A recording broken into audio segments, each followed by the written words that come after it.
5 आहे. मग जर 6 संख्यांची सरासरी एवढी आहे तर त्यांची बेरीज किती येणार? एकूण संख्या गुणिले त्यांची सरासरी म्हणजेच काय असते या 6 संख्यांची बेरीज. मग 6 गुणिले 64.5 यांचा गुणाकार किती येतो? तर 387 ही काय आहे? 6 संख्यांची बेरीज आहे.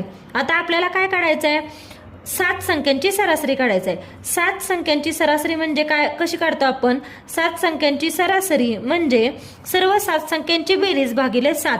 आता त्यातल्या 6 संख्यांची बेरीज आपल्याला भेटली, ती किती आहे? 387 अधिक आपल्याला 7वी संख्या माहित आहे, ती किती आहे? 96. म्हणजे 6 संख्यांची बेरीज अधिक 7वी संख्या भागिले एकूण संख्या किती आहेत? तर 7.